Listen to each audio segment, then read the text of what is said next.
नमस्कार। ज्ञानवर्धक इस चैनल में आपका बहुत बहुत स्वागत है।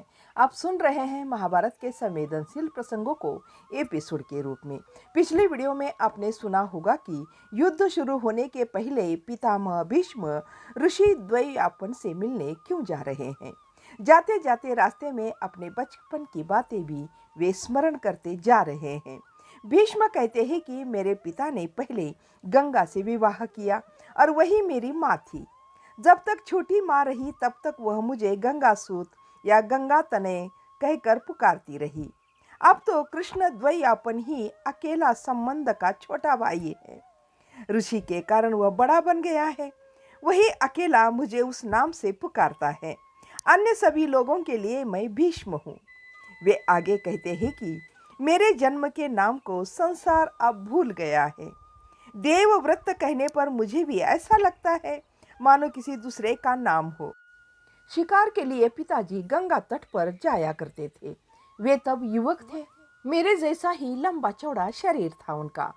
पहाड़ी कुल की उस कन्या का नाम भी गंगा ही था। उसने कहा था, राजन, मेरा मन तुमसे प्रेम करने लगा है, पर मेरे और तुम्हारे कुलाचार अलग अलग है। तब इन्होंने यौवन के मद में कहा, कुलाचार अलग होने से क्या हो गया। तब वह कही थी, यह बात नहीं, हमारे यहाँ पुत्री के यहाँ पैदा होने वाले सभी संतानें उसके मायके की होती हैं। तुम्हारे यहाँ ऐसा नहीं है ना। तुम्हारे यहाँ संतान पति की ही संपत्ति मानी जाती है। मैं तुम्हारे साथ रह लूंगी, पर कुल के विरोध में चल नहीं पाऊंगी। हम दोनों की संतान को जन्म लेते ही मेरी माँ के पास भेजना होगा। क्या तुम्हें यह स्वीकार है। उसकी यह बात सुनकर पिताजी ने कहा था, मैं तुम्हें चाहता हूँ, बच्चों को नहीं। तब गंगा ने कहा, तब हे तरुण रसिक, जिस दिन तुम पैदा हुए बच्चों पर अधिकार जताने लगोगे उसी दिन हमारा संबंध समाप्त हो जाएगा। तब इस शर्त के साथ माँ पिताजी के साथ आई थी।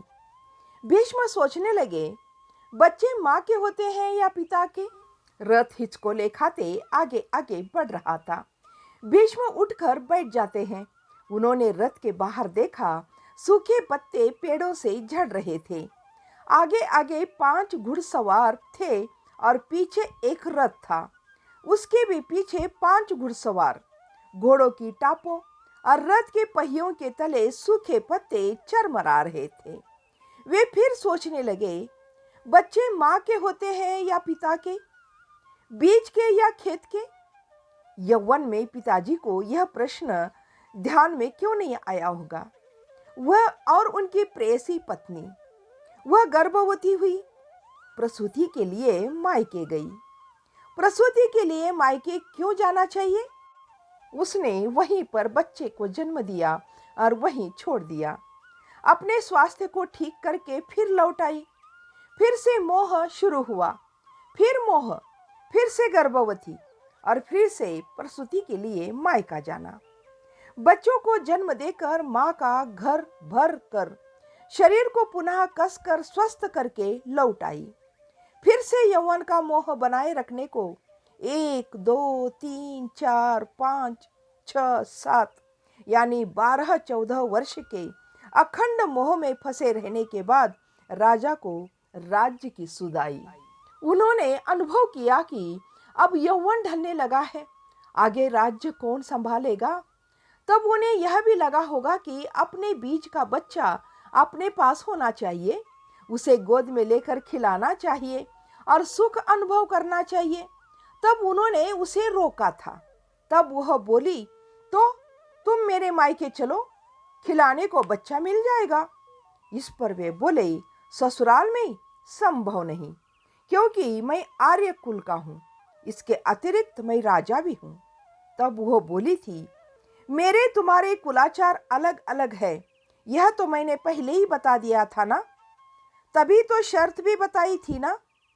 तब इन्होंने प्रार्थना की, पति के लिए तुम अपने कुलाचार छोड़ दो। वह अपने ही हठ पर अटल रही। उसने कहा, पति के लिए सब कुछ छोड़ देना तुम्हारा कुलाचार है, मैं ऐसा नहीं कर सकती। पिताजी तब बोले, बच्चे बीज के होते हैं, खेत के नहीं। वह हठ पर से हिली नहीं। वह बोली, मैं पर्वतीय प्रदेश की हूं, मेरा कुल दूसरा है। पक्षी पता नहीं कहां कहां से बीज लाकर डाल देता है, यह कौन जानता है। संतान पेट में रखकर पालने वाली, गर्भ में रखने वाली की होती है। मेरी संतान मेरी है, जैसे मैं अपनी माँ की हूं। तुम्हारे कुल का आचार मुझे नहीं चाहिए। भीष्म आगे कह रहे हैं, हमारे कुल में स्त्री पर नियंत्रण नहीं चलता था। मेरे पिताजी राजा थे, वह पिताजी के राज्य में भी आई थी। कौन जीत सकता है। पिताजी ने आज्ञा दी कि इस बार की प्रसूति यही होगी, वहां नहीं जाओगी। तब वह बहुत रोई पीटी, मायके जाने की जिद करती रही, पर 8वां प्रसव यहीं पर हुआ। यही उसकी प्रसूति हुई, लड़का हुआ। राजा ने बच्चे के लिए पहरेदार लगा दिए। इतने पहरेदार होने के बावजूद भी वह एक दिन गर्भ में पाले पोसे जन्म दिए शिशु को छोड़कर अकेली चोरी से भाग निकली। पिताजी को भी गुस्सा आया। उन्होंने उसे ढूंढने का प्रयास भी नहीं किया, फिर से बुलाने का प्रयत्न भी नहीं किया। प्रयत्न करते भी तो क्या वह आती।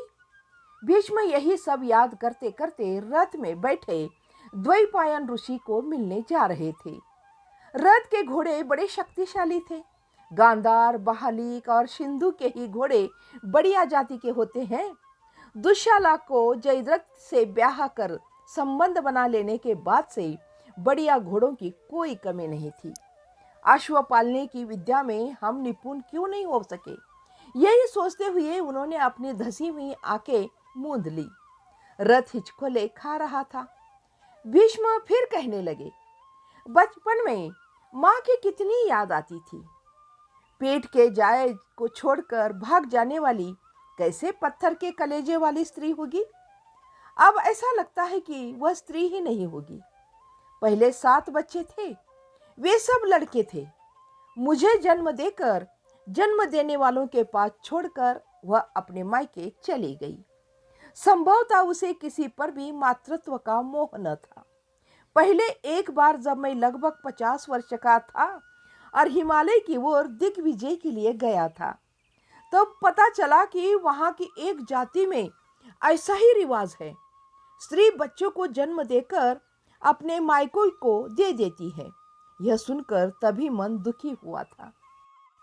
पर्वतीय प्रदेश में युद्ध करते समय लंबा चौड़ा आदमी मिलता तो कभी कभी भ्रम होता था कि यही मेरे बड़े भाइयों जैसे होंगे या मेरे भाई ही होंगे। तब ऐसा लगा कि जन्म के भ्रम की अपेक्षा गहरा और कौन सा भ्रम हो सकता है। भीष्म कह रहे थे कि माँ तो चली गई, पर पिता के वात्सल्य में कमी नहीं थी। कई दासियों के रहते भी मुझे पालने वाले पिता ही थे। राजभवन के पुराने दास दासियों मुझे पुरुष द्वारा पाला बालक कहा करते थे।